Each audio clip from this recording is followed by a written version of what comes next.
ఒకటో తిమోతి 6వ అధ్యాయము 17 నుండి 19 వరకు ధ్యానం చేద్దాం. దేవుని స్తోత్రాలు. మరి సమయాలు ఈ దినాల్లో జరుగు ప్రతి కూడికి పైన దేవుని మహా దయా కృపా కనికరం మన పైన మెండుగా ఉండినట్లు అందరూ మీ అనుదిన ప్రార్థనలో జ్ఞాపకం చేయండి. దేవుని స్తోత్రాలు. మరి ఒక విషయం అందరూ గమనించాలి. మన ప్రియులు దైవజనులు సహోదరులు జాకోబయ్య గారు నిన్న రాత్రి 7 తర్వాత ఆయన లోకయాత్ర ముగించారు. దేవుని యొక్క సన్నిధికి ఆయన వెళ్ళారు. దేవుని స్తోత్రాలు. మరి సోదరులు ఎంతో మంచి పోరాటం, విశ్వాస సంబంధముగా నిలిచి మంచి పోరాటం పోరాడి ఆయన ప్రపంచ నలుమూలల ఒక్క మన దేశమే కాదు ప్రపంచ నలుమూలల తిరిగి ఎంతో బలమైన సేవ చేశారు. అన్నిటికంటే మరి అందరికంటే మనల్ని మన పరిచర్ని ఆయన చాలా ప్రేమించారు. దేవుని స్తోత్రాలు. మరి కనుక ఈ సమయంలో ఆ విషయం మీకు చెప్పడం జరిగింది. హల్లెలూయా. ఈ రాత్రి మన వాక్య ధ్యానం కొరకు చదవండి. 1 తిమోతి 6వ అధ్యాయము 17 నుండి 19 దాకా. ఇహమందు ధనవంతులైన వారు గర్విష్ఠులు కాక అస్థిరమైన ధనమునందు నమ్మిక ఉంచక సుఖముగా అనుభవించుటకు సమస్తమును మనకు ధారాళంగా దయచేయు దేవుని యందే నమ్మిక ఉంచుడని ఆజ్ఞాపించుము. వారు వాస్తవమైన జీవమును సంపాదించుకుని నిమిత్తము రాబోవు కాలమునకు మంచి పునాది తమ కొరకు వేసుకొనుచు మేలు చేయువారును సత్క్రియలను ధనము గలవారును ఔదార్యము గలవారును తమ ధనములో ఇతరులకు పాలిచ్చువారునై ఉండవలెనని వారికి ఆజ్ఞాపించు. మహాపరిశుద్ధుడా, మహిమగల మా తండ్రి, ఈ రాత్రికాల సమయంలో మీ సన్నిధి మాతో ఉంచి ఈ రాత్రి మాతో మీరు మాట్లాడి మీ పరలోక శబ్దాన్ని వినిపించి ఘనత మహిమ ప్రభావాలు మీరే పొందమని ఈ ధూళిని దుమ్ముని హచ్చలుపునైనా నన్ను మరుగు చేసి మాతో మీరు మాట్లాడి మీ పరలోక శబ్దాన్ని మాకు వినిపించి మహిమ పొందమని యేసు పరిశుద్ధ నామం బట్టి వేడుకొంటున్నాం పరమ తండ్రి. ఆమేన్. హల్లెలూయా. చాలా జాగ్రత్తగా ఈ రాత్రి మనసు పెట్టాలి ప్రియులారా. మరి ఈ 17వ వచనం నుండి 19 దాకా ఇందులో చాలా విషయాలు ఉన్నవి. కానీ మీ ముందు రెండు విషయాలు మీ ముందు ఉంచాలని నేను ఆశిస్తున్నాను.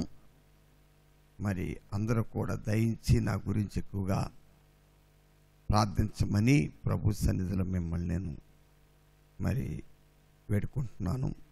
ఈ రాత్రి చూడండి, మీరు ఇక్కడ 17వ వచనం చదవండి ముందు.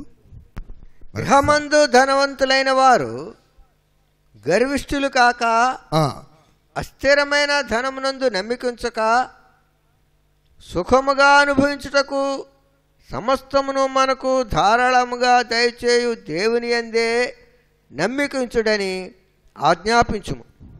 ఇది ఒక విషయం. ఏది? దేవుని యందే నమ్మిక ఉంచుట అనేది. సెకండ్ 18వ వచనం.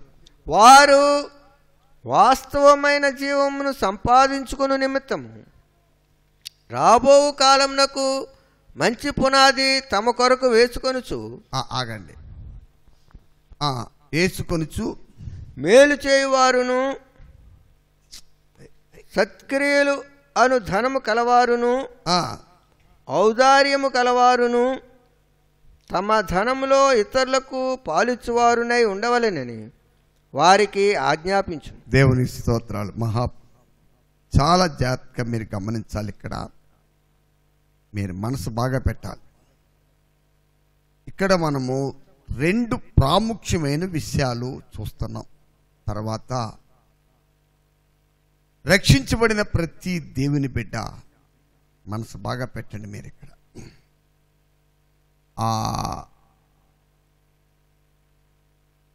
ముందు రక్షించబడిన తర్వాత మన నమ్మకం, ఎందుకంటే బైబిల్లో ధనమును నమ్ముకున్నవాడని ఉంది. ఏమంటే ఇప్పుడు చదవలే మీరే వాక్యం, ధనమును నమ్ముకున్నవాడు చెడిపోనని మాట ఉంది. చాలా జాగ్రత్తగా. కాబట్టి రాత్రికాల సమయంలో ప్రియులారా, మనిషి శరీరములో భూమి మీద జీవిస్తున్న కాలం అంతటిలో మీకు అర్థమైందా, ఎవరొకళ్ళు ఏదో ఒక విషయాన్ని గట్టిగా నమ్ముతాడు. తాను అన్నిటినీ నమ్మడండి, ఏదో ఒకదాన్ని నమ్ముతాడు. మీకు అర్థమైందా? అది రైటు, ఇది రైటు, అది రైటు, ఇది రైటు అని నాశనానికి తీసుకెళ్లే విషయాల్ని కూడా చాలామంది అవే సత్యంలో నమ్ముతారు. అక్కడే మన జీవితంలో గొప్ప ఓటమి అనేది అక్కడే వస్తుంది. అర్థమవుతుంది మీకండి? చాలా జాతకినాలు దేవుడు నామ స్తోత్రాలు. హల్లెలూయా. గమనించాలి ఇక్కడ మీరు. హల్లెలూయా. మరి గనుక ఈ రాత్రి విశ్వాసులమైన మనలో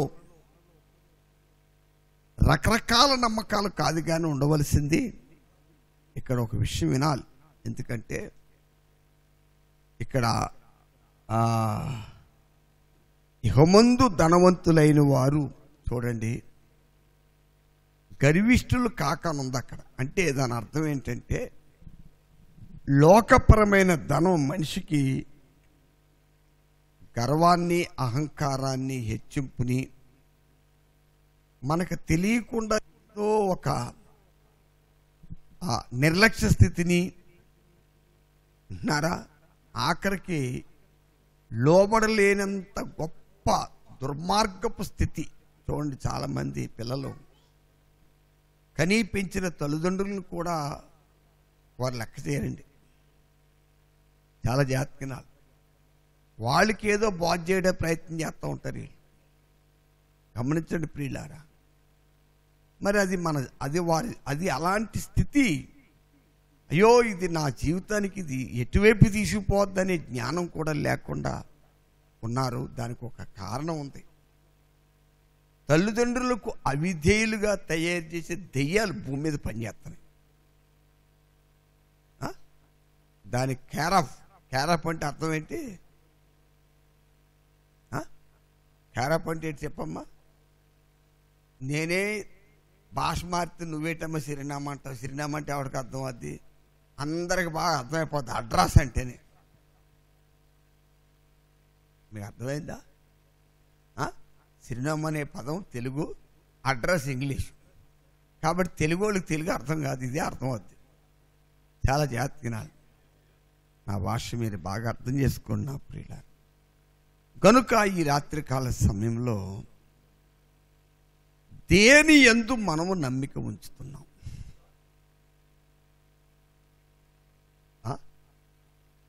ధనమునందా? చెప్పండి. దేని యందు? సమస్తము సుఖముగా అనుభవించడానికి అవసరమైన అన్ని అక్కర్లు, అన్ని అవసరాలు ఇచ్చే దేవుని యందు నువ్వు నమ్మకం ఉంచుతున్నావా? లేక నీకు కలిగినటువంటి 100 ఎకరాలు, 200 ఎకరాలు, 30 ఎకరాలు, 40 ఎకరాలు, లేకపోతే 2 సెంట్లు భూము, లేకపోతే 1/2 సెంటు భూము, ఇలాంటి విషయాలతో నువ్వు అత్యయిస్తున్నావా? అసలు నీ నమ్మిక, నీ నిరీక్షణ ఎటువైపు ఉంది? చెప్పండి. మనుషులు ఏదో ఒక దాన్ని దేని మీద మనం నమ్మిక ఉంచుతున్నాం? దేని యందు మన నిరీక్షణ ఉంది చెప్పండి. ఇక్కడ చక్కని దేవుడు ఆత్మీయంగా ఎదగటానికి అవసరమైనది ఏం చేస్తున్నారు బాబు సంజు? మనకి ఇస్తున్నారు, ఉపదేశం ఇస్తున్నారు. కానీ ఆ ఉపదేశాన్ని ప్రకారంగా మాత్రం ఆత్మీయంగా ఎవ్వరూ పెరుగుతూ లేదు. చూడండి, టైర్లో ఏదైనా ముళ్ళు గుచ్చుకునో మేగుచ్చుకుని గాలిపోతుంది.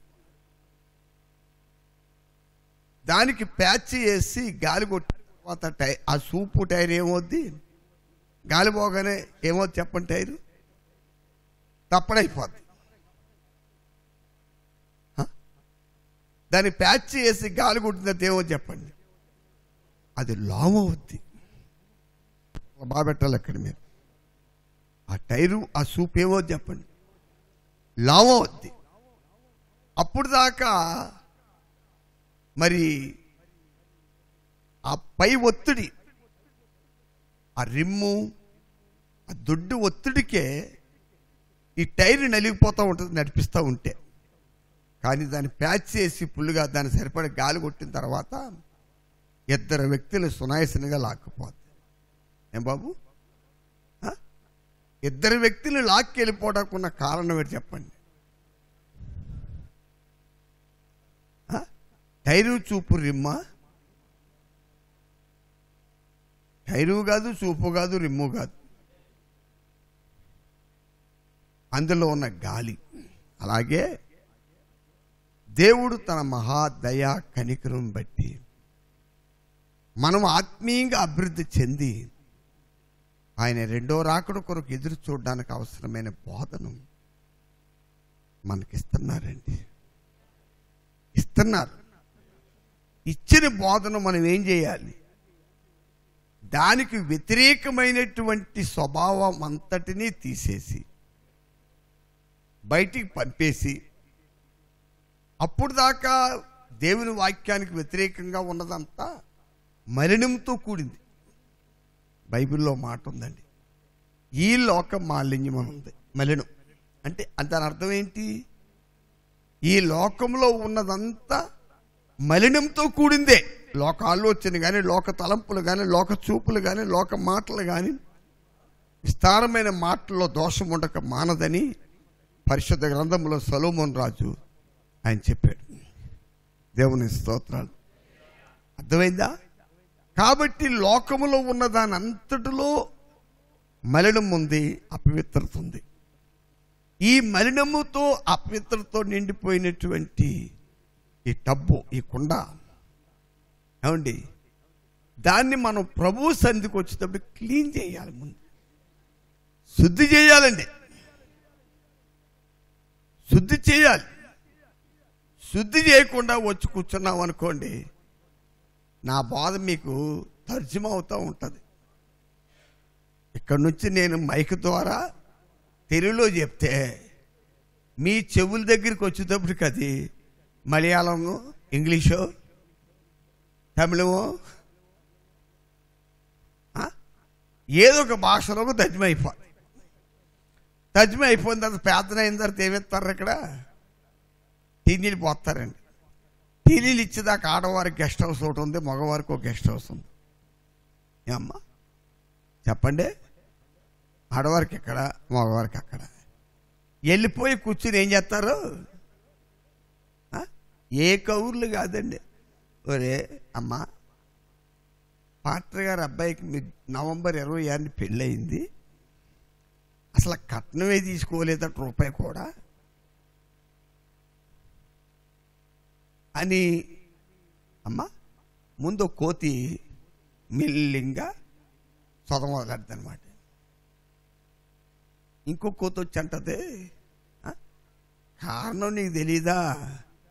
ఇంకా ఆ అమ్మాయికి అన్నయ్య లేడు, తమ్ముళ్ళు లేడు, ఎవరు లేరు, కూతురు ఒకతే, ఉన్నదంతా ఎవరికి ఇచ్చేస్తారు? తర్వాత పాటర్ గారికి. చెప్పుకుని వాళ్ళరా మీరు రండిరా బాబు, మీకు కూడా ఇచ్చేస్తాను అప్పుడు నేను. అలా చెప్పుకునే వాళ్ళు చెప్తున్నాను నేను. కొర్రెట్టి పెట్టమ్మా, నువ్వే కొంప తీసేది అంత ప్రసంగం మళ్ళీ మీ పిల్లలకి పోతిస్తా వెళ్ళి నవంబర్ 26 తారీఖు.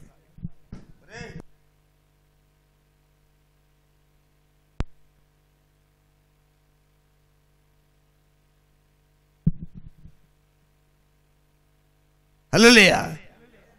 మనసు బాగా పెట్టాలి మీరు ఇక్కడ. అయ్యా, దానివల్ల మీకు వచ్చింది ఏమిటి? ఎవరైనా నూతనంగా ఆత్మీయంగా పెరగటానికి ఇక్కడికి వస్తే ఆడిని చెడుపుతున్నారన్నమాట ఈ సొద వల్ల. మరి నేను చూస్తాను మరలా 20 గేటు కూడా మీరు దాటకుండా నేను చేస్తాను. ఎందుకంటే నాకు గొడవ ఉందండి, అన్నీ సహిస్తాను. విన్నారా? నా గుండె మీద తని నా జుట్టు పట్టుకు పీకి నన్ను ఉమ్మేసిన నేను సహిస్తాను, కానీ అనవసరంగా కూర్చొని అక్కర్లేని భాష మాటలు మాట్లాడితే నేను ఎన్నడూ సహించను. అది నిన్ను చెరుపుతుంది. బైబిల్ ఏం చెప్తుంది? ఇన్నువారికి మేలు కలుగుటకు అనుకూల వచనమే పలుకుడు కానీ దుర్భాష ఏదైనా మీ నోట రానివ్వకూడదు. అర్థం కాలేదు మీకు? నా నోటి మాట, నా భాష, నా యొక్క విధానం అంతా కూడా వినువారికి మేలు కలగాలి. చెప్పండి, మేలు కలగాలి. అలా కలిగించే ఒక వ్యక్తిగా నువ్వు ఉండాలి. చెప్పండి, మాట్లాడరా? అలా కలిగించే.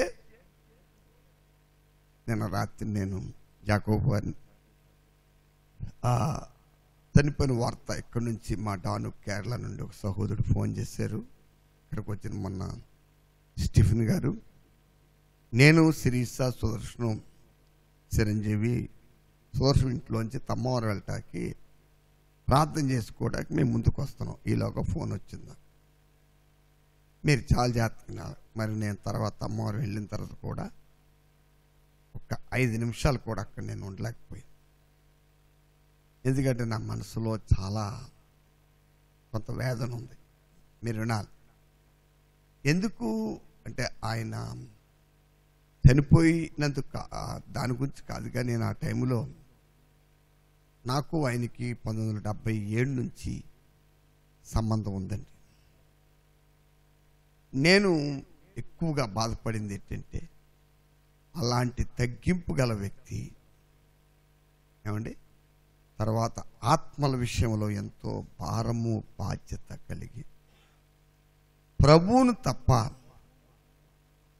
తన్ను తాను కానీ లేకపోతే ఎవరిని హెచ్చించకుండా ప్రభువుని హెచ్చించే ఒక మంచి వ్యక్తిని నేను కోల్పోయాను. దేవుని స్తోత్రాలు. హల్లెలూయా.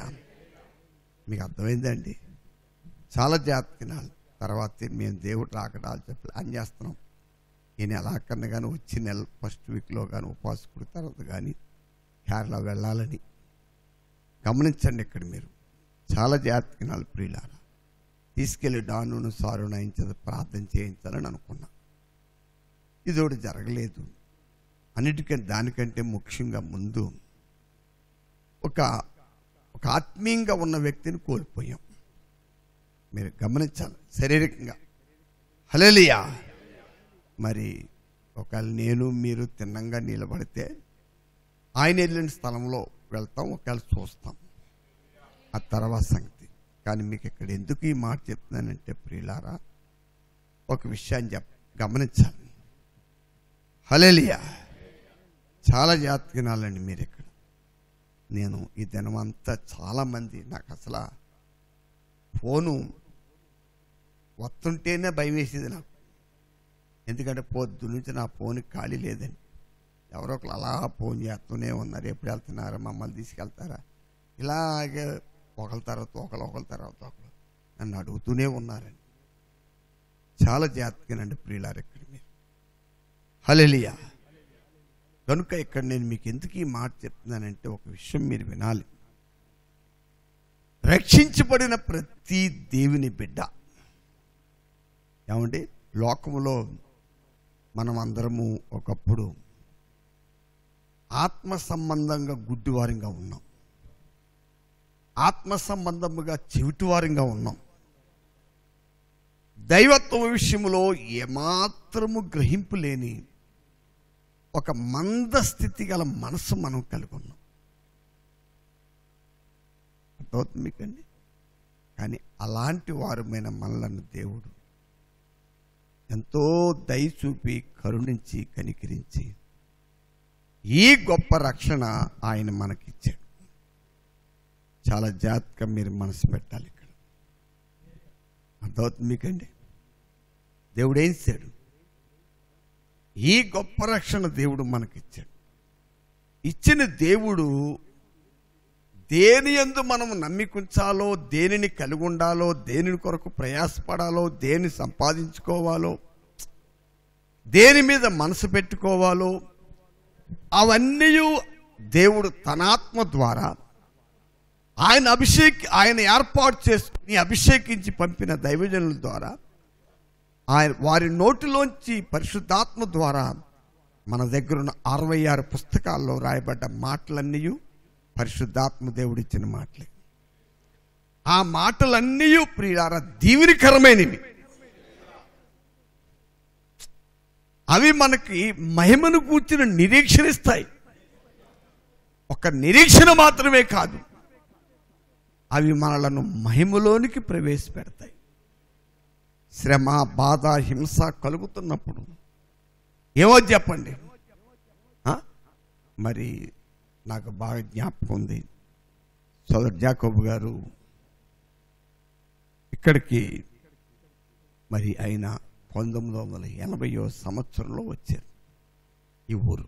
ముందుగా సోదరుడు కేవే జార్జి గారని ఆయన మొట్టమొదటి 77లో ఇక్కడికి వచ్చారు. ఆ తర్వాత ఆయన ద్వారా మాకు జాకోబు గారు పరిచయం అయ్యారు. 78, 79 కాకినాడలో, వైజాగ్లో మీటింగ్స్ పెట్టినప్పుడు నేను లేవని 80వ సంవత్సరంలో అక్కడ పాతాళానికి వచ్చారు. ఆ తర్వాత నుండి దేవుడు ఆయన్ని మరి మన మధ్యకి పంపుతూనే ఉన్నారు. మరి ఆఖరి సీన్ మ్యారేజ్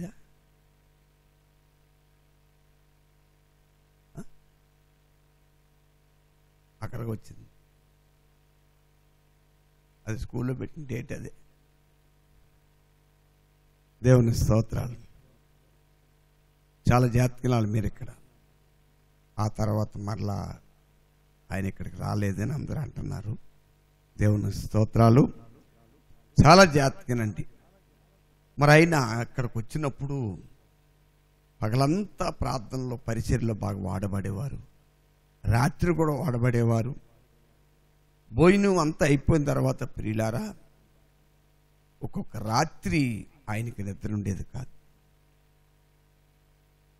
మరి నా మట్టుకు నేను చాలా అయ్యో ఆయన అక్కడ నుంచి ఇక్కడ తీసుకొచ్చి చాలా బాధపడేస్తున్నామే అన్న భావంతో నేను ఆయనతో మాట్లాడుతున్నప్పుడు ఆయన ఒకటే అనేవారండి. ఆయన దేవుని స్తోత్రాలు. మరి అపోస్తలుల కార్యం 14:22లో మాట ఉంది, మనము అనేకమైన శ్రమలు అనుభవించి దేవుని రాజ్యములో ప్రవేశింపవలనని ఆయన వారిని హెచ్చరించెను. వినాలి.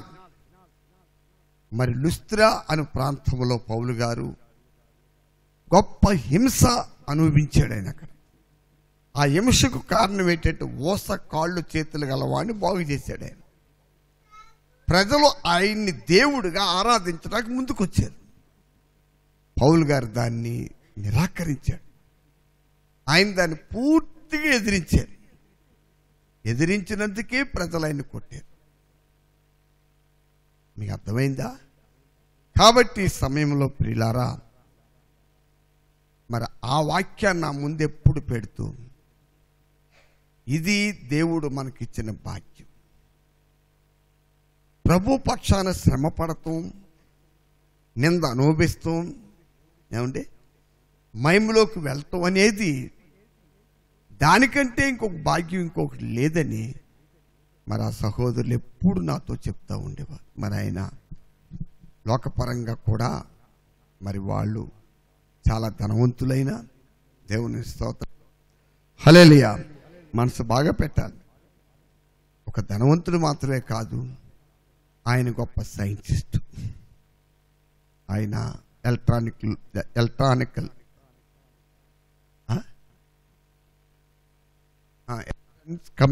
కమ్యూనికేషన్ దానిలో ఆయన ఏం చేశాడు?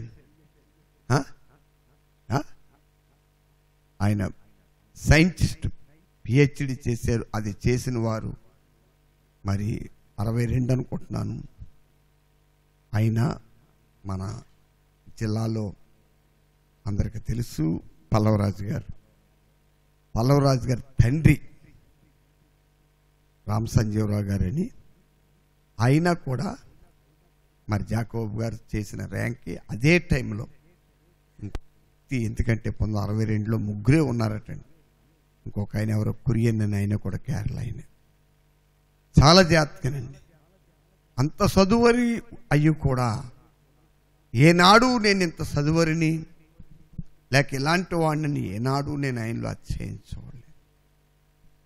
ఎందుకు మీకు ఈ మాట చెప్తున్నానంటే ప్రియులారా, ఒక విషయం వినాలి. మనము ఈ లోకములోనికి ఏమీ తేలేదు. ఏమండి? ఇందులో నుండి ఏం పట్టిపోతారా? చెప్పండి. ఏమీ తేలేదు, ఏమీ పట్టుపోం. ఆ నిరీక్షణ నాకు ఉంది కాబట్టే బాబు, మా కోళ్ళకి మా అబ్బాయికి పెళ్లి సంబంధం ఉన్నప్పుడు ఏమిస్తారు, ఎంత ఇస్తారు, ఒకవేళ ఇప్పుడే తదంతరం ఏమిస్తారు ఏదండి? తదంతరం చెప్తుంటే అప్పుడప్పుడు ఏసన్ గారు వస్తారు కథ. చెప్పండి ప్రియులారా, మాట్లాడరే. ఇలాంటి బేరసారాలు ఏమీ ఆడలేదు, ఆడవలసినటువంటి గత్యంతరం కూడా నాకు లేదు. చాలా జాతకినాలు మీరు. అలాగన్నా మీతో డబ్బే ఇప్పుడు దాకా ఎక్కడో సంపాదించి బాగా దాచేసి ఉంటాడు వీడు. ఈ ప్రసంగం అంతా మళ్ళీ ఇది కూడా మీతో మాట్లాడితే అందుకే చెప్పేస్తున్నాను. ఏం పోయింది ఇప్పుడు అదంతా ఖర్చు పెట్టి అంటాడు.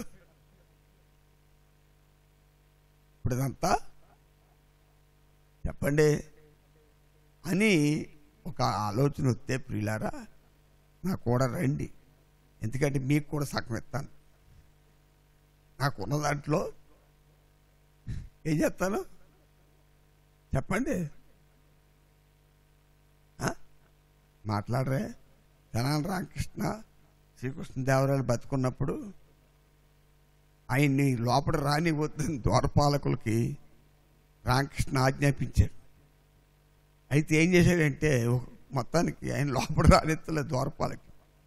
అప్పుడే ద్వారపాలకుడితో అన్నాడు ఆయన, ఒరే రామకృష్ణ, నేను లోపలికి వెళ్ళండి బహుమానం సంపాదిస్తాను, వెళ్ళాలి. కానీ రామకృష్ణ దగ్గరికి వెళ్ళింది, నేను రాజుగారి దగ్గరికి వెళ్ళిన తర్వాత ఏం చేయను, బహుమానం మాత్రం రాకుండా ఉండదు, వచ్చిన దాంట్లో నీకు సగం ఇస్తానని చెప్పాడు. ఏంటి ప్రియులారా? అయితే అది వదిలేశాడు. ఆయన ముఖాన్ని కుండ తగిలించుకుని లోపలికి వెళ్ళిపోయాడు. హల్లెలూయా. మరి ఆయన కొట్టమని ఆజ్ఞాపించినప్పుడు ఆయన చెప్పాడు, అయ్యా ఈ బహుమానం నేనే కాదు ఇంకోటి కూడా గేటు దగ్గర బాబు సగవాడికి చెందాలి కనుక, అలాగే పెళ్లికి చేసిన అప్పు కూడా ఉంది, మీకు ఎవరికైనా కావాల్తారా అండి, సగం మీకు ఇస్తాను. అది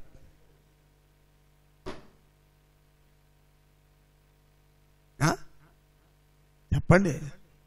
అప్పిచ్చే విషయంలో సహాయం చేసిన సోదరులు ఒక ఆయన ఇక్కడ ఉన్నారు, ఇంకొక ఆయన బయట ఉన్నారు, ఉన్నారా? కనుక దయించి అనవసర విషయాలకు చోటు ఇవ్వకుండా ఆత్మీయంగా అభివృద్ధి చెందటానికి అవసరమైన మాటలకే చోటు ఇవ్వండి. ఎందుకంటే దుష్టుడికి ఒక గొప్ప ఉద్దేశం ఉంది.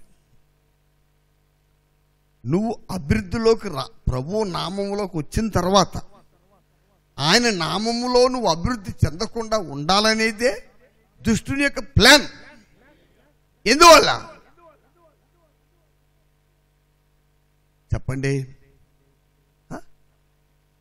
ఎందువల్ల చెప్పండి. చూడండి, మా చిన్నాన్నగారు మీకు కొంతమంది తెలిసి ఉంటుంది, ప్రసాద్ గారు బాగా తెలుసు, మా చిరంజీవి వాళ్ళ అన్నయ్యకి ఎన్నో మార్లు మరి ఆయన కట్టమూరు వెళ్ళి ఆయన్ని ఒక్కోసారి ఇక్కడ తీసుకెళ్ళాలంటే అతను వెళ్తూ ఉండేవాడు.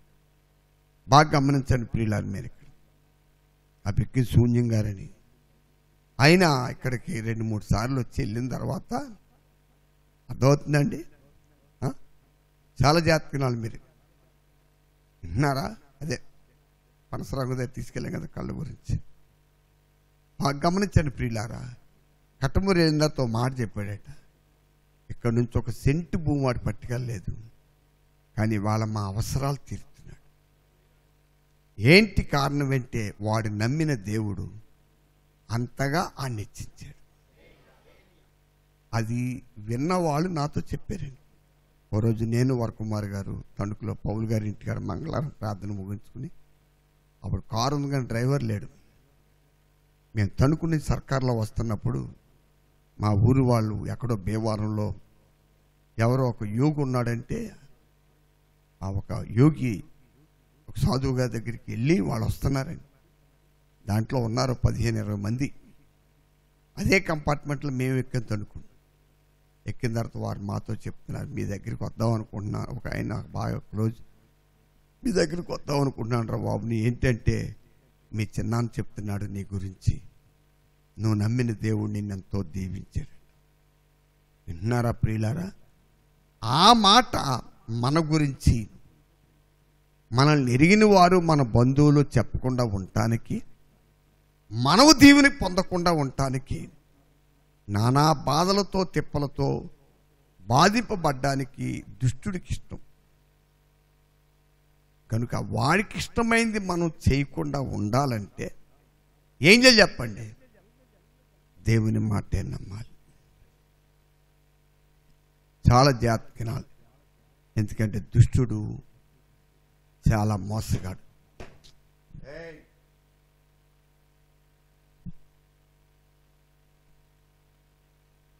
దుష్టుడు చూడండి, ఒకసారి మీరు త్వరగా ఒక వాక్యం తీయండి. ద్వితీయోపదేశకాండము 11వ అధ్యాయము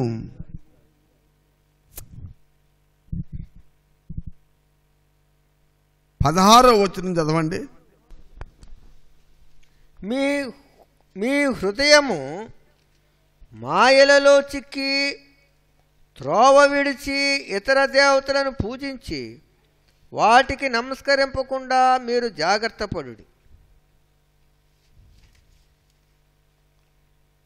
మరోసారి సార్, మీ హృదయము మాయలలో చిక్కి త్రోవ విడిచి ఇతర దేవతలను పూజించి వాటికి నమస్కరింపకుండా మీరు జాగ్రత్త పడుడి. లేని ఎడల యెహోవా మీ మీద కోపపడి ఆకాశమును మూసివేయను, అప్పుడు వాన కురియదు, భూమి పండదు. యెహోవా మీకిచ్చుచున్న ఆ మంచి దేశమును ఉండకుండా మీరు శీఘ్రంగా నశించెదరు. హల్లెలూయా. ప్రియులారా, మనసు బాగా పెట్టాలి ఇక్కడ. మీరు చాలా జాగ్రత్తగా గమనించండి. ఇది ఇశ్రాయేలు ప్రజల పక్షాన్ని నెరవేరిందండి మాట. గమనించాలి. రక్షించబడిన దేవుని బిడ్డలు మనసు మాయలో చిక్కుకోకూడదు. ఏమంటే అర్థమవుతుందో లేదు మీకు? మాయగాడు మోసగాడైన సైతాను ఎంచేపు ఏం చేస్తాడు మనకి? వాక్యమునకు విరోధమైన తలంపులు, ఆలోచనలు. ఇందాక నేను మాట చెప్పాను, టీలు తాగే ముందు ఏదో అనవసర విషయాలు చెప్పుకుంటున్నారు. నేను వారిని నిందిస్తలేదు ప్రియులారా, అసలు అది మనకి మంచిది కాదు, దానివల్ల ఏమీ ప్రయోజనం లేదు. ఎందుకంటే ఒక దైవజనుడిగా నా నిరీక్షణ గురించి మీకేం తెలుసు? నా గొడవ మీకేం తెలుసు చెప్పండి? నా గురించే కాదు, ఏ ఒక్కరి గురించి కూడా మనకు అనవసరం. ఇతరుల గురించి మాట్లాడేవారు పరుల పాపంలో పాలువారు అవుతారు. మర్చిపోకండి ఆ విషయం. పరులకు వ్యతిరేకంగా మాట్లాడి ఆ పాపం నువ్వెందుకు తెచ్చుకోవాలి? దేవుడు మనల్ని రక్షించి ఆయన సన్నిధి ఇచ్చి సహవాసం ఇచ్చి, వింటున్నారా? చాలా జాతకనాలు మీరు. హల్లెలూయా. ఆయన సన్నిధి ఇచ్చి సహవాసం ఇచ్చి, గమనించండి ప్రియులారా, ఎందుకు మనల్ని ఆదరిస్తున్నారు చెప్పండి? ఎందుకు ఆయన సహవాసం ఇచ్చారు మనకి? ఎందుకు? నువ్వు దీవించబడాలని, నువ్వు ఆశీర్వాదం పొందాలని, నువ్వు అభివృద్ధిలోకి రావాలని, నువ్వు అన్ని రంగాల్లో దీవెనకరంగా ఉండాలి. అలా ఉండాలంటే ఏం చేయాలి? వాక్యం. ఏమండి, దేవుని మాట నమ్మకుండా నమ్మినట్టు నటిస్తే నువ్వు సాతాను మాయలో పడిపోతావు. అర్థమైంది నా భాష? నమ్మకుండా నమ్మినట్టుగా నటించావంటే తప్పకుండా సైతాను మాయలో పడిపోతాం. ఏమండి? కానీ ఖచ్చితంగా నమ్మినట్లయితే, నమ్మి వాక్యానికి లోబడి అలా జీవిస్తే, వాక్యము నాకు లోబడే వ్యక్తి అని, వాక్యమే నీ పక్షాన్ని, దేవుడు వాక్యము నీ పక్షాన్ని సాక్ష్యమిస్తారు.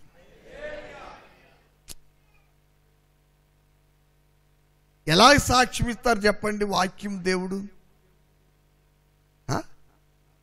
ఏ ఏ విషయాలు నమ్మి నువ్వు లోబడ్డావో, ఏ విషయాలు నమ్మి లోబడ్డావో ఆ విషయాలు దీవెనకరమైనవి. అవి నిన్ను హెచ్చిస్తాయి, దీవిస్తాయి, ఆశీర్వదిస్తాయి. దేవుడు నిన్ను హెచ్చించి, నిన్ను దీవించి, నిన్ను ఆశీర్వదించి ఏం చేస్తాడు చెప్పండి? ఆయన నిన్ను గొప్ప సాక్షిగా నిలవబెడతాడు. ఏం కావాలి మనకి? ఏం కావాల్సింది? ప్రభు దగ్గరికి వచ్చని చెప్పండి. చెప్పండి ప్రియులారా. కీడు పొందడానికి వచ్చామా? శాపం పొందడానికి వచ్చామా? దెబ్బలు తింటానికి వచ్చామా? ఏం కావాలి? మీకేం కావాలో తెలియదు, కానీ నాకైతే భూమి మీద జీవిస్తున్నంత కాలం నా దేవుని శ్రేష్టమైన దీవెనలు, ఆశీర్వాదాలు కావాలి. ఈ లోకయాత్ర ముగించిన తర్వాత వాస్తవమైన జీవం ఉంది అక్కడ బైబిల్లో. మన చదివిన లేఖనంలో ఏముందండి? వినాలి మీరు. చూడండి, భూమి మీద మనం బతుకుతున్నప్పుడు ధనమును నమ్మో, వెండిని నమ్మో, బంగారం నమ్మి ఏలాడక్కర్లేదు మనం. దీనివల్ల మనం ఎటువంటి అభివృద్ధిలోకి రాము. వీటిని కొరకు మనం ప్రయాసపడక్కర్లేదు, వాటిని నమ్మి ఏలబడక్కర్లేదు. మరి ఏం చేయాలి? దేవుడిని నమ్మాలి. ధనమును నమ్ముకున్నవాడు చెడిపోవును, దేవుని నమ్ముకున్నవాడు ధన్యుడు. నువ్వు ధనాన్ని నమ్ముకుంటే ధనమే నిన్ను చెరిపేస్తుంది. నాకు ఆ విషయం బాగా తెలిసిన ప్రియులు. అర్థమైంది మీకండి?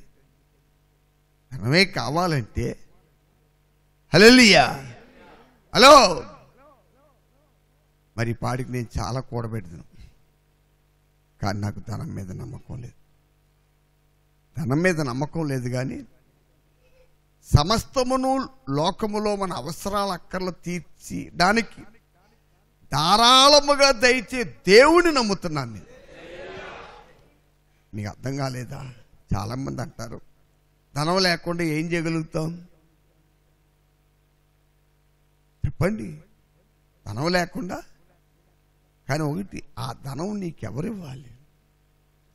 నువ్వు పిసనారిగాను, లేకపోతే వడ్డీ వ్యాపారం చేసో, మోసం చేసో, 10 మందిని చంపో, ఏమంటే ఎవరితో ఎత్తుకొచ్చో అలా డబ్బు సంపాదిస్తాం కాదు.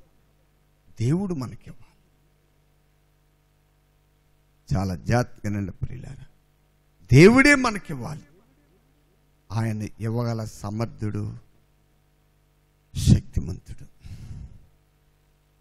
దేవుడు సమస్తాన్ని మనకు ధారాళంగా ఇవ్వగల సమర్థుడు, శక్తిమంతుడు ప్రియులారా. ఆయన శక్తిహీనుడు మాత్రం కాడు. అర్థమైంది లేదన్నమాట. ఆయన ఏమి శక్తిహీనుడు మాత్రం కాదు. అయితే ఆయన ఇచ్చింది ఆయన మనకి ఇవ్వాలంటే ఏం చేయాలా? ఇచ్చే వాని మీదే నమ్మకం ఉంచాలి. ఇక్కడ పౌలు గారు ఏం చెప్తున్నారు చెప్పండి? ఏమంటే వారు గర్విష్ఠులు కాక, వింటున్నారా? వినాలి మీరు. ఎక్కడ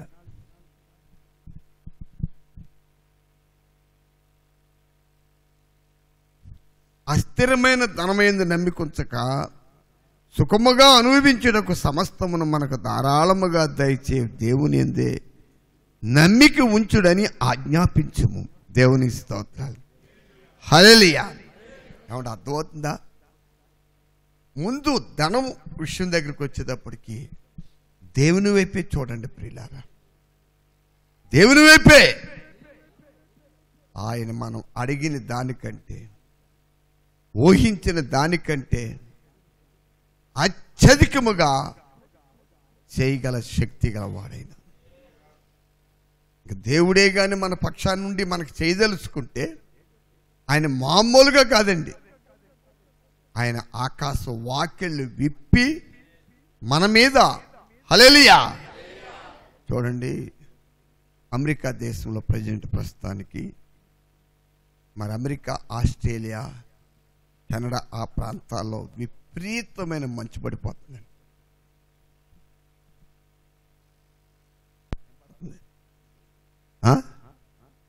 ఇవాళ పేపర్లో చూస్తే ఒక ఊరు మీద, ఒక పల్లెటూరు మీద మంచు, ఒక నదిలో అయితే గడ్డలే దిగిపోయినాయి. నీరు కాపాడుతున్నాయి, మంచు గడ్డలే కాపాడుతున్నాయి. ఒక ఊరి మీద కూడా పడిపోయింది. చాలా జాగ్రత్తగా గమనించండి ప్రియులారా. మా యాకోబు గారు సమాధి దేవుని చిత్తమైతే లక్షవారం జరుగుతుంది. ఎందుకు అంత లేట్ అంటే, మరి ఆయన విశ్వాసులు, బంధువులు కూడా చాలామంది అమెరికా, కెనడా, ఆస్ట్రేలియాలో ఉన్నారు. వాళ్ళు ఒకటే పాపం, మాకు విమానాలు కూడా తిరుగుతులేదు ఇక్కడ. అయినప్పటికీ మేము ఎలాగలాగే పక్క దేశాలకు వెళ్ళి మేము ఆ రోజుకి రాగలమని వాళ్ళు అక్కడి నుంచి ఆ టికెట్లు బుక్ చేసుకుని చెప్పారు. దాన్ని బట్టి లక్షవారం సమాధి కార్యక్రమం పెట్టారు. చాలా జాగ్రత్తగానండి ప్రియులారా. మీరు ఇక్కడ గమనించాలి. ఇక్కడ మీరు దేవుని స్తోత్రాలు. మీకు అర్థమవుతుందండి ఈ విషయం? సమస్తము ధారాళముగా దయచే దేవుని యందే మనము నమ్మిక ఉంచాలి. రెండో విషయం ఏమిటంటే, చదువు తర్వాత 18, 19లో వారు వాస్తవమైన జీవమును సంపాదించుకునే నిమిత్తము రాబో కాలమునకు మంచి పునాది తమ కొరకు వేసుకొనుచు. బాగా ఆలకించండి ప్రియులారు. ఇక్కడ మీరు, నేను చాలామందికి, కొంతమందికి నేను ఫోన్ చేసి చెప్తున్నాను, కొందరు నాకు ఫోన్ చేస్తున్నారు. యాకోబు గారి గురించి నేను అందరికీ కూడా చెప్తున్నాను. ఆయన నిద్రించారు, ఆయన విశ్రాంతిలోకి వెళ్ళారు. హల్లెలూయా. ఆయన దేన్ని నమ్మి దేని కొరకైతే ఆయన జీవితకాలము, బతికిన కాలం అంతా ప్రయాసపడ్డారు. ఆయనకున్న గొప్ప హోదాను కూడా లెక్క చేయకుండా ఉద్యోగాన్ని ఏనాడో వదిలిపెట్టేశారు. ఆయన ఆశించిన ఆ మహిమలోకి వెళ్ళారు. ప్రియులారా, మనల్ని గురించి కూడా మన ఇంటి వారు, మన బంధువులు, మన గ్రామస్తులు, మన ఎరిగిన వారు చూడండి, మనం ఎన్ని భక్తి వేషాలు మాటలు చెప్పినా మనల్ని, మన నిజ జీవితం ఎరిగిన వారు మాత్రం విన్నారా, మన భక్తి వేష మాటలు నమ్మరు, నమ్మి మోసపోరు. కారణం ఏంటి చెప్పండి? వాళ్ళకి వాస్తవం తెలుస్తుంది, వాళ్ళకి నిజం తెలుస్తుంది. కాబట్టి రాత్రికాల సమయంలో ప్రియులారా చాలా జాగ్రత్తగా, ప్రభువైన యేసుక్రీస్తు ద్వారా ఒక మాట, మనకి 2 పితరులు ఉన్నారు. మొదటి ఆదాము, కడపటి ఆదాము. మొదటి ఆదాము ద్వారా మనం శరీరంలో పుట్టడానికి కారణమైంది. మొదట ఆదాము అయిన మన పితరుడు శరీర జన్మకు అతడు కారకుడు. అతడు దేవునికి అవిధేయుడే పాపం వల్ల వచ్చే జీతాన్ని సంపాదించి అందులో పాలు పంపులు మనకు కూడా ఇచ్చాడు. ఏమండి, అతడు శరీర సంబంధి, అతడు భూ సంబంధి, ప్రకృతి సంబంధి. అయితే రెండవ ఆదామని క్రీస్తు భూమి మీదకి వచ్చారు. హల్లెలూయా. మొదట ఆదాము వ్యర్థమైన ఈ లోకాన్ని ఇస్తే, దానికి వారసులుగా చేస్తే, రెండవ ఆదామైన మన ప్రభు అయిన యేసుక్రీస్తు వారు వాస్తవమైనటువంటి, దేనికండి, వాస్తవమైన జీవానికి లేక వాస్తవమైన ఆస్తికి మనలను వారసులుగా చేశాడు. దానిని మనకు దేవుడు క్రీస్తు ద్వారా వాగ్దానం చేశాడు. మన ప్రయాస, మన గురి, మన ఇదంతా మరి దానిని సంపాదించుకోవడానికే ముందుకు సాగాలి. చాలా జాగ్రత్తగా గమనించండి ప్రియులారా, దేవుడు దాని కొరకే మనల్ని పిలిచాడు. ఒక మాట నేను చెప్పి ముగిస్తాను. అది అందులో ప్రవేశించడానికి దేవుడు ఒక మార్గాన్ని ఏర్పాటు చేశాడు. అది నిందలతోనూ అవమానాలతో, శ్రమలతో, బాధలతో, కష్టాలతో కూడిన మార్గం. చూడండి, సహోదరు యాకోబు గారి కేరళ రాష్ట్రంలో అనేక మంది సహోదరీలు, ఆడవారు వస్తువులు తీసినందుకు ఎవరెవరో వారి బంధువులు ఆయన్ని ఆ తీసేసిన వారి బంధువులు ఆయన్ని చాలా బాధ పెట్టారు. ఆఖరికి పోలీస్ స్టేషన్ రిపోర్ట్ కూడా ఇచ్చి స్టేషన్ కూడా తీసుకెళ్ళిన రోజులు ఉన్నాయండి. దేవుని స్తోత్రం. అర్థమైందా? కానీ ఏది ఏనాడైనా అవమానంగా తలంచలేదు. దేవుని స్తోత్రాలు. ఏది ఏనాడు అవమానముగా అయినా తలంచలేదు. అందుకే మేము ధైర్యంగా ఆయన మహిమలోకి వెళ్ళాడని చెప్పగలుగుతున్నాం. కాబట్టి రాత్రికాల సమయంలో చాలా జాగ్రత్తగా రక్షించబడ్డ దేవుని బిడ్డలు, నీవు ధనం ఎందు నమ్మిక ఉంచుతున్నావా? దేవుని ఎందు నమ్మిక ఉంచుతున్నావా? అస్థిర ఈ లోకం మీద నమ్మకం ఉందా, లేక వాస్తవమైన జీవం కొరకు? ఏమండి, చూడండి, మనకి ఈ లోక సంబంధంగా మన జీవితం గురించి ఏముంది చెప్పండి. ఎంతలో కనపడి అంతలో మాయమైపో ఆవిరి వంటిది. ఇంతలో కనపడి అంతలో మాయమైపో ఆవిరి వంటి జీవం మీద నీవు నమ్ముకుంచుతున్నావా? ఏమండి, లేక మరి రాబోచున్న దేవుడు క్రీస్తునందు మనకు వాగ్దానం చేసిన ఆ వాస్తవమైన జీవమందు నమ్మికుంచుతున్నావు? అర్థం కాలేదా? ఒకే వ్యక్తి రెండిటి మీద నమ్మికుంచలేడు. మీరు దేవునికి సిరికి సాధ్యమా? ఏమండి, ఒకే వ్యక్తి రెండిటి మీద నమ్మికుంచలేడు. దేవునికి సిరికి కలిపి ఒక వ్యక్తి ఎన్నడూ దాసురాలుగా ఉండలేరు. దేవుడికైనా దాసుడు అవుతాడు, లేదా సిరికైనా దాసుడు అవుతాడు. అంతేగాని రెండిటికి కలిపి ఏం చేయడు? రెండిటికి కలిపి మాత్రం ఎవడో దాసుడిగా ఉండనేరడు. కాబట్టి ప్రియులారా, మరి ప్రభు రాకడ సమీపిస్తుంది. ఒకవేళ యాకోబు గారికి కలిగిన ఇన్సిడెంటే మరి నేను నిన్న ఇంకా పూర్తిగా ఎలా నిద్రించారని తెలియదు, కానీ నాకు ఒక సహోదరుడు పొద్దున్న ఫోన్ చేస్తూ, ఇంట్లో అయ్యగారు అమ్మగారు ఇంకా వాళ్ళ మనవరాలు ఉంది అక్కడ, సాయంకాలం 7 తర్వాత వాళ్ళు ప్రార్థన చేస్తూ ఉండగా ఆయన అక్కడే మరి అలా ప్రార్థన చేస్తూనే ఉండగా ఆయన ఈ లోకయాత్ర ముగించారు అనే మాట మాత్రం నేను విన్నాను. ఇంకా పూర్తిగా తెలియదు. దేవుని స్తోత్రాలు. మీకు అర్థమైందండి? ఏమండి, అది ఎంత ధన్యకరమైంది. ఆ వయసులో ఉన్న అనేక మంది హాస్పిటల్లోనో లేకపోతే అవిశ్వాసంతోనో ఆందోళనతోనో విన్నారా, లేకపోతే ఏటేటో గందరగోళాలు గలిబిలిగాను ఈ లోకయాత్ర ముగించేదానికంటే అర్థమవుతుందిగా నా భాష? ఏమండి, వారి ఇంట్లో కూర్చుని చాలా జాగ్రత్తగా మీరు హల్లెలూయా. మరి ఆ కుటుంబారాధన జరుగుతున్నప్పుడు అంటే ప్రార్థన చేస్తున్నప్పుడే ఆయన కూర్చుని ఇంకా అలాగే లోకయాత్ర ముగించారని మాట విన్నాను. ప్రియులారా, అది ఎంత ధన్యకరమని చెప్పండి. ఎందుకంటే ఆయన